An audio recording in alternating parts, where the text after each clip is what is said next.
خیلی خوب، پس از یک هفته انتظار زخم کاری انتقام اپیزود 8. متاسفانه این اپیزود آکنده از شریفینیا در طرح‌ها و رنگ‌های متفاوت بود. این امر باعث شد تا بنده از وسط نصف شم، ولی doesn't matter، چون اپیزود با یک فلشبک زمین بازی عوض کن آغاز میشه. تا قبل از این اپیزود هر حسی نسبت به سیما داشتید بندازید دور. بعد این فلشبک این سیما دیگه اون سیما نیست، فقط دلیه که کباب میشه برای این طفل معصوم.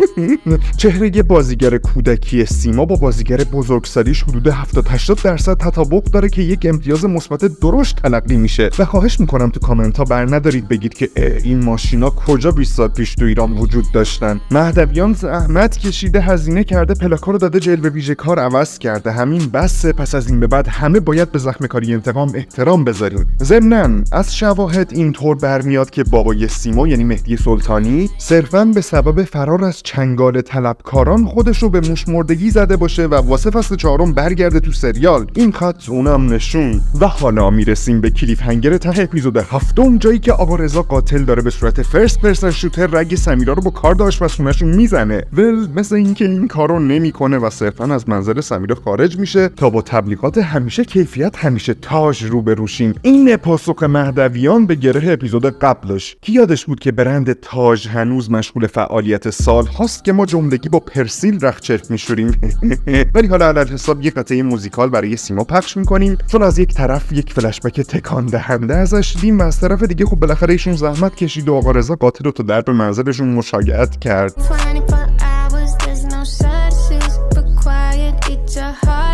تا طلوعی میاد از ماشینش پیاده شه بره سراغ سمیرا که همگی از دیدن سمیرای زنده در یک شوک عظیم فرو بریم. بی زحمت ویدیو رو لایک یا کانال رو سابسکرایب کنید، چون من و سینا هر هفته باید ساعت‌های بسیاری رو صرف تحمل کلاگیس طلوعی کنیم. شما فقط یه ساعت سریال رو میبینید بعد میرید پی زندگیتون.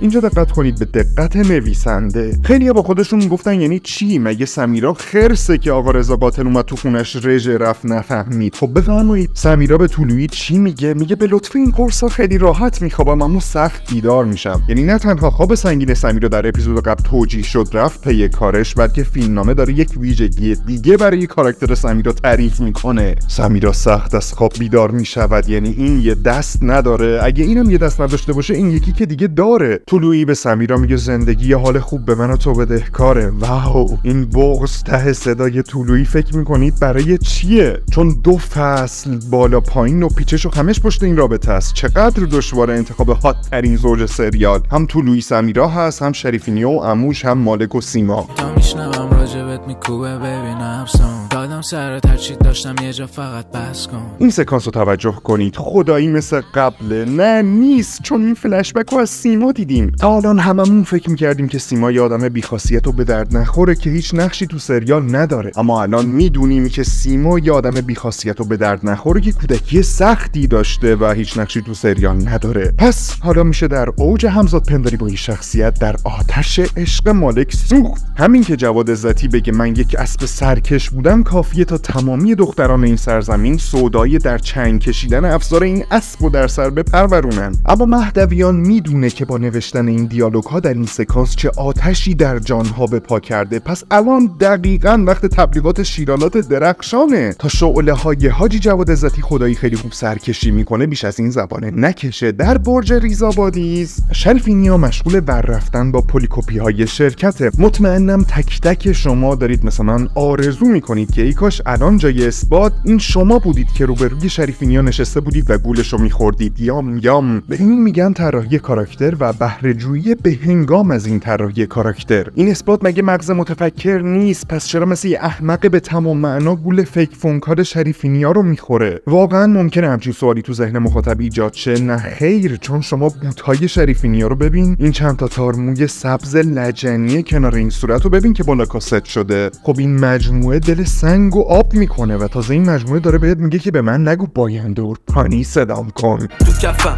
اولا دخیلا بغلم میخوانم با کپلم. ولی الان چی؟ تو این سکانس که شریفینیا نیست مهدویان که گولشو بخورین. سیما و اسپادم و قرمه سبزی اعظم خانوم و حالا ما اون فلشبک رو دیدیم. این سیما دیگه اون سیمای قبلی نیست، قبول، ولی دیگه تو سر این سیمای جدید پاره سنگ که نیست. خب این اپیزود پیش تو نمایشنامه تلویزیونی که تو خونه میرلوحی با مالک روی صحنه برد فهمید که حاجمون خدا بیامرز همه دار و ندارش رو زده به نام سمیرا. بعد حالا ترپ شریفینیا چیه؟ که وصیت‌نامه دست سمیراست. اثبات اینو به سیما میگه و سیما از خودش نمیپرسه که این سمیرا مگه روانیه؟ یعنی تمام اموال حاجمون میرسه به این خانوم، وصیت‌نامه هم پیش خودشه، اما سمیرا یه طمع‌کار بنا به روانی بودن تصمیم گرفته 2-3 سال وصیت‌نامه رو بذاره تو گاف صندوق خاک بخوره. حالا سیما بیاد بشینه با این اسب سرکش املت بزنه. این چیزی رو عوض نمیکنه. اما فارغ از این مسئله، خدایی راهکارهای تبلیغاتی زخمکاری فوق هوشمندانه است. مثلا اینجا که دارن املت میزنن کنارش نوشیدنی نمیخوان، هیدی طعم جاودانه جو.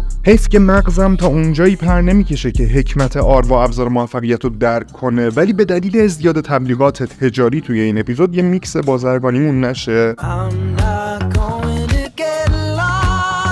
البته من زود قضاوت کردم، نویسنده زخمکاری اینجاست تا با قرار دادن دیالوگ‌های احمق کارت به جایی رسیده که از پانی رو دست می‌خوری در دهان سمیرا حرف دل ما رو به مالک بزنه. پس باز هم هیچ مشکلی نیست و هممون باید به زخمکاری انتقام احترام بذاریم. اینجا رو ببینید، شریفینیا دقیقاً جلوی در منزل سمیرا منتظره تا همینجا جشن پیروزی نقشه 100 قیراطیشو تو صورت مالک برگزار کنه. دیگه تموم شد. نمودار انتخاب محبوب ترین شخصیت سریال به سرعت داره از طرفای شریفینیا میزنه بالاتر. 2-3 کورس ماشین سواری، تصاویر تو ماشینی و اتوبوس شرکت واحد لازمه تا مالک این بار سفارش پاپوش‌سازی علیه شریفینیا رو در دکان آقا رضا قاتل ثبت کنه. آقا رضا قاتل ماشاءالله از هر انگشت شیک هنر میپاشه، اما خب هنوز که هنوزه بعد از این همه سال انجام پروژه‌های موفقیت آمیز خونه‌شون کف حلبی آباده. شاید هم علت سرمایه‌گذاری‌های غلط آقا رضا قاتل باشه، چون ایشون واقعا تو کارش حرفه‌ایه کاملا. اینها تو لحظه شریفینیا دستگیر شد رفت پی کارش. شاید هم آقا رضا قاتل این بار قراره به صورت شوتر اول شخص رگ شریفینیا رو تو خواب بزنه تو اپیزودهای بعدی ولی به هر ترتیب دیدن شریفینیا با لباس زندون، یعنی این چادر گلمنگولی، باعث میشه آدم دلش بخواد عمدن انامش رو از کف بده. و somehow این زندان افتادن شریفینیا کاملا در خدمت فیلمنامه بود، چون اگه شریفینیا نمیافتاد زندان، این طلوعی بی‌نوا هرگز نمیفهمید وصیت‌نامه پیش کیه. میبینین تک تک جملات، هر اتفاق کوچیک توی زخمکاری انتقام یک حکمتی داره. فقط باید صبر کنیم، فقط باید انقدر صبر کنیم که زمان درست فرا برسه. و الان اگه مهدویان کرم رژودرم تبلیغ کنه من بهش کاملا حق میدم، چون بازی کامبیز دیرباز وقتی خبردار میشه که دست سیما و مالک و اثبات توی کاسه است یه چیزی فراتر از زیر پوستیه. البته شاید هم باید بگم فروتر از زیر پوستی، چون زیر پوستیه.